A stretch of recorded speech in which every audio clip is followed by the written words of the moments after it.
All right, we are going to be making this video in order for you to see how I am editing my shorts and my TikTok videos with the blurred background. And so this is the software that I'm using. It's a free software at blackmagicdesign.com. If we scroll down here, you can see the download link right here. So download it and install this. And I'm going to minimize this, and this is what the software looks like once you open it. Obviously, this is project for my shorts. This is the project for the video on the patch I made. So we're going to use a new project, untitled project. So you can do new, untitled. I'm going to do new here. We're going to do tut for this video, and then we're going to do file, project settings. And since we are going to use the vertical resolution, you're going to want to check that because we're doing a short. We're not doing a full format. Obviously, if you're doing a full format video, then you're not going to want to check this. So we're going to hit save. And then we're going to go to the edit tab here. There's multiple tabs, and you're most likely going to be using edit tab. And then we're going to use the deliver tab once we're done editing so that we can render the video and post it. Okay, so now that we're in the edit tab, we already see that there's a few things that are open here. These panels might not be open for you. So this panel is the effects panel. Okay, this is probably how it looks for you right now. We're going to want to click effects to open it up.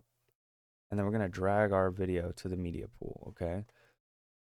Normally you're going to use your replays from your replay buffer.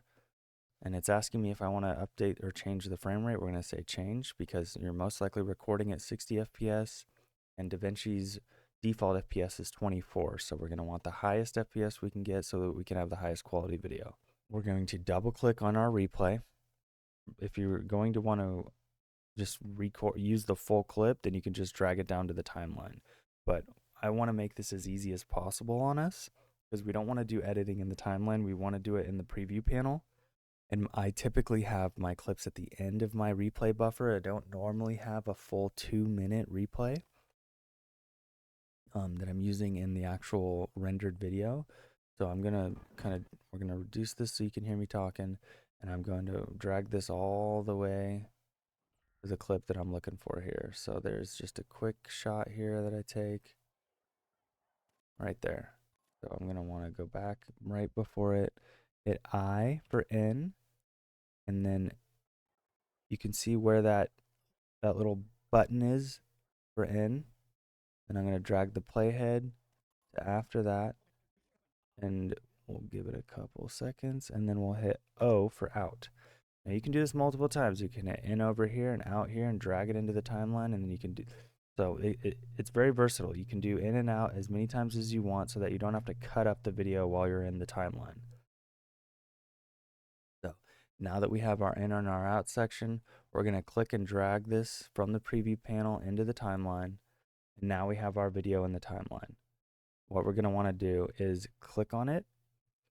Now that it's highlighted, we right click and we unlink the clips, meaning we're going to unlink the video from the audio.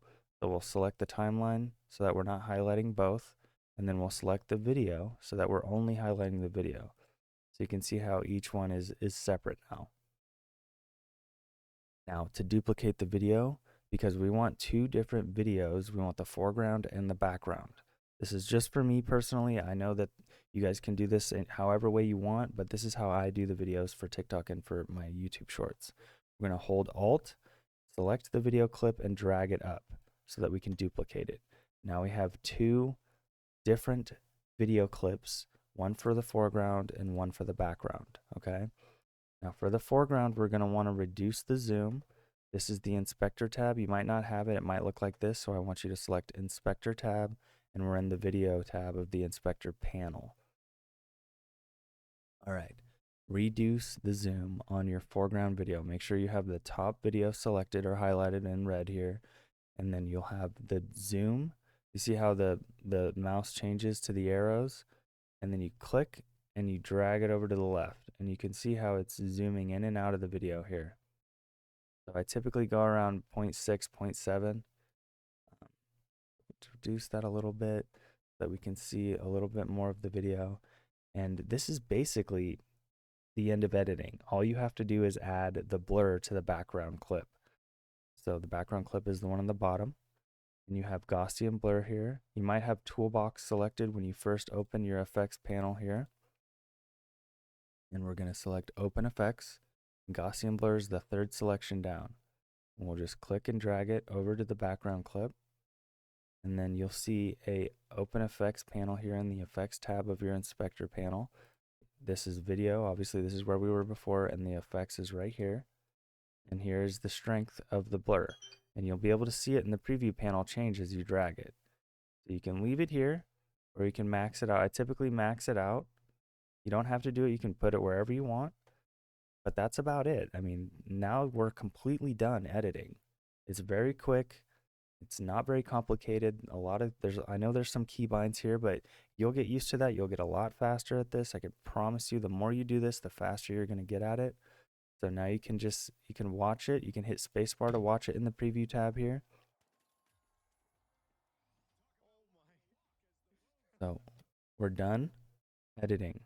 Now we can go to the deliver tab. And now there's just a few more steps. All we got to do is name the video and select the location of where you want it. So we'll do that now. We'll hit snapshot for that one, and then we'll select a location. And I have a video editing folder where I put all my shorts. And we'll make sure that the format is MP4 because that's most compatible in my opinion. And then we'll hit add to render queue. And it'll pop up here as job 1. You'll see the location you're putting it in, the name of the video, snapshot, and video editing, and we'll just hit render. And you can see the job rendering. And it's done. And that's it, guys. If you have any questions, you let me know. This is fairly clean cut and straightforward. I know it's a little short, but if you have any questions, you just let me know, and I'll make the best effort I can to be available for any questions. Okay, guys? Thank you for watching.